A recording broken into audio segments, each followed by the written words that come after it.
अॻ में इन्हनि PTM वारनि वॾा माना जेके दावा कया पे त असां तेल खे घटि आईंदासीं, इमरान खान ज़ुल्म पियो करे, वरी साॻियो इमरान खान खां अॻिते निकिता हू 5-10 रुपया वधाईंदो, हिन त लाॻीता 30 रुपया वधाया हिकिड़े धक ते। 215 थी वियो। हाणे असां त मजबूर थियूं त गाॾियूं बंदि कयूं, यानी तंगारी मज़ूरी कयूं या ॿी का मज़ूरी कयूं। टैक्सी जेको आहे हिते अॾे तो सॼो अॾो ख़ाली लॻो पियो आहे, गाॾियूं बीठियूं हुई, ट्रेन ॿियूं सभु गाॾियूं मालिकनि बंदि करे छॾियूं। वाध जेका कई अथनि या घटि कई वञे त असां बि रोज़ी करे सघूं, माण्हू बि हलनि, को गुज़र सफ़र थिए त का ज़िंदगी सुठी गुज़रे, न त हाणे कीअं वक़्तु गुज़रंदो छा थींदो का ख़बर कान्हे। हर रोज़ 30 रुपया वधाइनि था, अॼु बि 30 रुपया था ॾियूं, कल्ह बि 30 रुपया था ॾियूं, रोज़ इहा ई हालत आहे। परेशानी जेका पोरे तबिके आहे न उन खां वधीक ॿिए कंहिंखे बि कान वञे। असां ग़रीब बचण जी कयूं की असां पेट्रोल पंप जी कयूं, 210 रुपया ॾिनो अथनि लीटर, असां सां न वॾो ज़ुल्म कयो अथनि। हिक ई हफ़्ते में 60 रुपया चाढ़ी तेल, एॾो ज़ुल्म। असां ग़रीब हाणे काॾे वञूं, हाणे घरों नथा निकिरी सघूं, पेट्रोल हाणे पाण खे तीरी ॾेई साड़ियूं, भला ॿियो छा कयूं।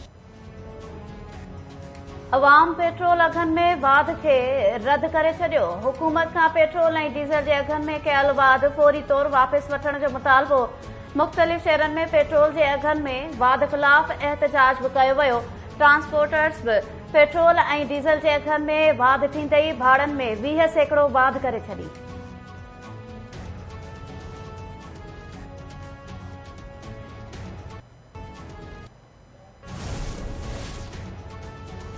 नूनली अॻवाननि पारां पेट्रोल अघनि में वाध जो दिफ़ा ज़िम्मेवार इमरान हुकूमत खे करार ॾेई छॾियो। मुसद्दिक़ मलिक चयो आहे त इमरान खान जी ॾिनल सब्सिडी जी क़ीमत अवाम अदा करे रहियो आहे। मुल्क खे बर्बाद थियण खां बचाइण लाइ ॾुखिया फ़ैसिला कया। शाहिद काकन अब्बासी चयो त पेट्रोल ते सब्सिडी ॾेई कर्ज़ बर्दाश्त कयूं हा त महांगाई वधी वञे हा।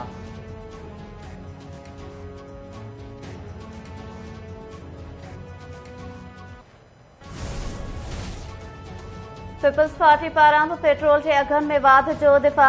वज़ीर आज़म जे ख़ासि मुआविन कमर ज़मान कायरा चयो आहे त पेट्रोल जी क़ीमतुनि में वाध न कई वञे हा त मुल्क जो ॾेवालो निकिरी वञे हा। हुकूमत वटि पेट्रोल शयुनि जे अघनि में वाध करण खां सवाइ ॿियो को रस्तो न हो। इमरान खान हुकूमत जे ग़लति फ़ैसिलनि जे अवाम भोॻे रहियो आहे।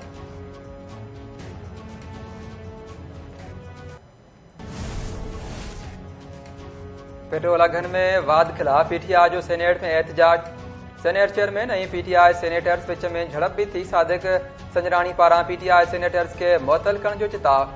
नाणे अॻूणे वफ़ाक़ी वज़ीर शौकत तरीन सेनेट में ॻाल्हाईंदे चयो त हलंदड़ साल मार्च महीने में हिकु मोतबर शख़्सियत वटि वियो हुयसि, खेसि ॿुधायो हो त मईशत बहितर थी रही आहे। तसलसल न ॾिनो वियो त मईशत विकिरजी वेंदी। हुकूमत फौरी तौर इस्तीफ़ा ॾेई चूंडूं कराए। वफ़ाक़ी वज़ीर सेनेटर आज़म नसीर तारड़ चयो त IMF जे ग़ुलामी मां फौरी तौर निकिरणु मुमकिन नाहे। मुल्क में डफेड़ पैदा करण बदिरां मसइलनि जो हल कढियो वञे।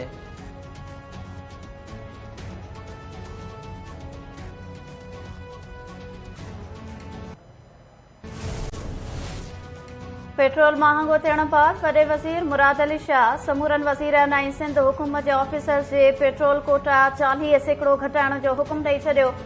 मुराद अली शाह चयो आहे त वज़ीरनि ऐं कामूरनि जी 40% पेट्रोल जी कोटा घटि थियण सां नाणे तां कुझु बार हल्को थींदो। KP हुकूमत पारां बि सरकारी इदारनि में पेट्रोल जा ख़र्च 35% ताईं घटाइण जो ऐलान करे छॾियो। वॾे वज़ीर महमूद ख़ान चयो त फ़ैसिलो अवामी मफ़ाद में कयो आहे।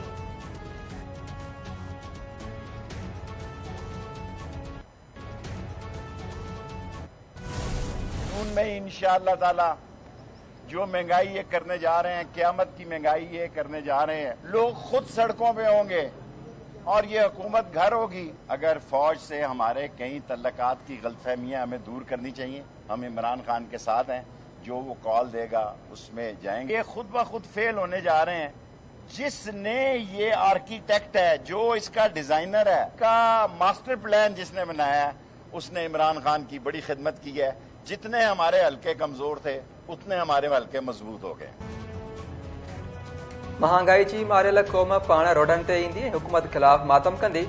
जून जो महीनो सियासी तौर फ़ैसिलाइतो हूंदो। अॻूणे घरू वज़ीर शेख रशीद चयो आहे त या इम्पोर्ट हुकूमत सियासी तौर मरी वेंदी या ग़रीब मुआशी तौर तबाह थी वेंदो। मुल्क मुआशी बहरान तरफ़ वधी रहियो आहे। सियासतदान टीवी खेॾी रहिया आहिनि। फौज सां को बि झेड़ो नाहे। जंहिं बि इम्पोर्ट हुकूमत खे आंदो आहे उन इमरान खान जी ख़िदमत कई आहे।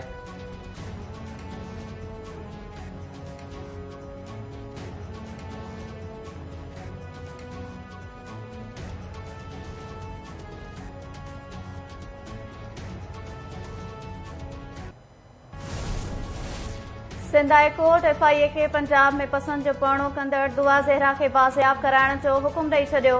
अदालती हुकुम तहत IG गुलाम नबी मेमण ऐं अॻूणो IG कामरान फज़ल पेश थिया। IG पुलिस रिपोर्ट पेश कंदे चयो त छोकिरी जी बाज़ियाबी लाइ कोशिशूं जारी आहिनि। कुझु शाहिदियूं मिलियूं आहिनि। जस्टिस इक़बाल कल्होड़ो रिमार्क्स ॾींदे चयो त असां चाहियूं था त छोकिरी बाज़ियाब थिए ऐं वालदेन सां मिले।